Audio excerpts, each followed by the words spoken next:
What's up, guys? This is Higgins with Legal Automations. I'm on a quest to try out every filament in every color, and on today's episode, we're taking a deep dive into StrongHero3D's PLA in Shadow Red.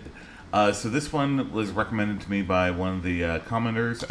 Leave a comment for any filament you want me to take a look at and to deep dive below. But the weird thing about this one is the fact that it is a PLA PETG hybrid. The PLA is the outer shell, and the inside, the core of it, is PETG. Anyway, so I've worked with StrongHero3D before on another filament episode. Overall, love their colors, that kind of thing. This is a Shadow Red variant. Go ahead. I'm going to go ahead and get this dried in the filament dryer for at least 6 hours, because here at Legal Automations, we always dry our filament, so I'll see you soon.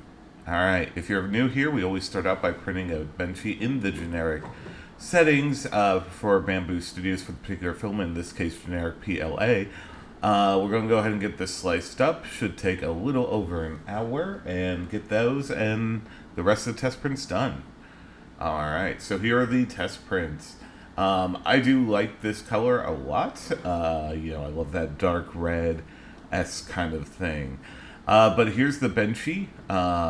Overall, there were some issues here with some of the stringiness and a couple of other larger issues with some of the textures on the top there, and some layer lines showing. So we're going to see about trying to rectify that in the as we get the settings dialed in.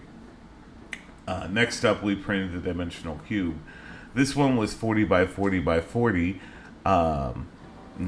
Overall, once I get back into frame, because I'm an idiot, overall there was some lifting from the build plate, some curvatures. You can see that there, where the corners are not as 90 degrees completely there, and the lines are not as straight. So, this filament was very difficult to kind of work with, which I'll talk a little bit more later.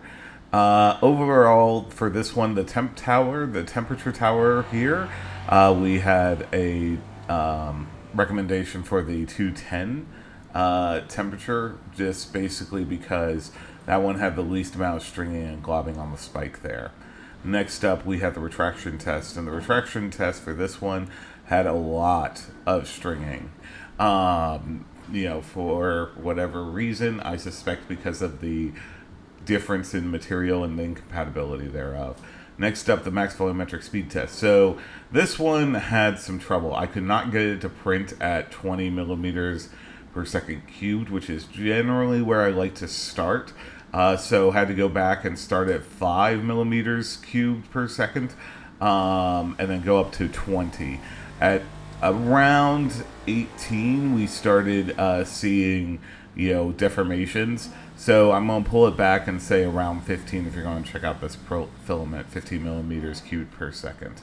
Next up, the overhang test. So the overhang test failed. This one failed over around, around 60 and 50, 60. So let's go ahead and just start enabling support. So we shifted some things, got the settings dialed in a little bit, printed a lot slower, and we were able to reprint that benchy, of which we were able to rectify those texture problems and a couple of other smaller issues. So over at Amazon, you can pick this up for less than $16. Again, this one has the difference is shell's PLA while the core is PETG.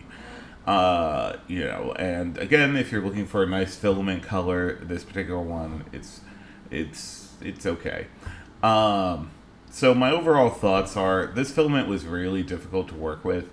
I attribute this just to the incompatibility of PETG and PLA. If you're unaware, PETG and PLA are not actually able to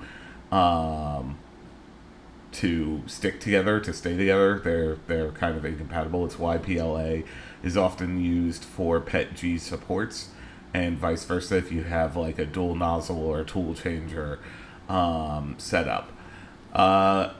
I can't recommend this. That's my view on this. If you're looking at picking this up, again, I have the link in the description below, but can't recommend it. Anyway, this has been StrongHero3D's PLA in Shadow Red. I've been Higgins with Legal Automations. If you like this type of content, be sure to like, comment, subscribe, and I hope to see you back here on the next full review. Thanks.